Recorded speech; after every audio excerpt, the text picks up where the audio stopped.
छत्तीसगढ़ में अगर आरक्षण की बात की जाए तो सरकार ने अभी अभी बड़ा कदम उठाया है और तमाम आरक्षणों की अगर गणना करें तो यहाँ पर 76% आरक्षण होता है।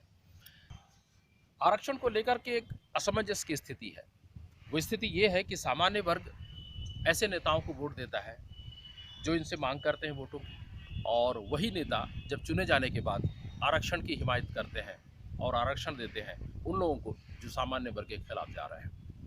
अब ऐसे में कई सवाल उठते हैं और गिरीश शर्मा से बातचीत करना ज़रूरी हो जाता है। गिरीश, बताएं, सामान्य वर्ग को लेकर के अभी कुछ दिन पहले यहाँ बस्तर में, जगदलपुर में एक वर्ग लामबंद हुआ था और आरक्षण के खिलाफ अपनी आवाज़ उठाई थी। ये सामान्य वर्ग में भी बटा हुआ हिस्सा है। पिछड़ा वर्ग को छत्तीसगढ़ सरकार ने आरक्षण दे दिया है, तो इसमें पिछड़ा वर्ग शामिल नहीं होगा इस लड़ाई में।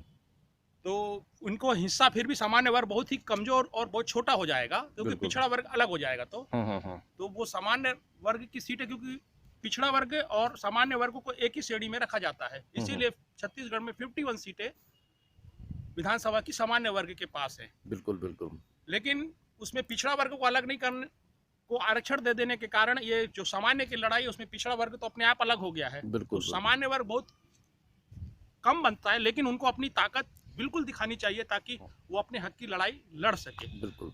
और साथ ही ये जो आर्थिक रूप से कमजोर वर्ग के लिए जो सामान्य वर्ग के लिए 10% आरक्षण देने की बात केंद्र सरकार ने कही है, जिसको कोर्ट ने भी मंजूरी दे दी है, लेकिन छत्तीसगढ़ में उसे 4% ही आरक्षण दिया गया है। तो सामान्य वर्ग जो लड़ाई लड़ रहा है वर्तमान में, उनको अपनी लड़ाई लड़ने के साथ कि सामान्य वर्ग को हक दिलाने के साथ साथ वो जो 6% आरक्षण जो कम मिला है उसकी भी लड़ाई लड़नी चाहिए, क्योंकि वो एक जायज लड़ाई है। क्योंकि उनको 10% आरक्षण आर्थिक रूप से कमजोर लोगों को मिलना चाहिए। मतलब सरकार ने सामान्य में आर्थिक कमजोर और जो सक्षम है उन्हीं के बीच आपसी संघर्ष की कोशिश की है, क्योंकि उन्हीं का कटौती करके इधर बढ़ा दिया है, इधर बढ़ा दिया, बाकी को सबको आरक्षण दे दिया है।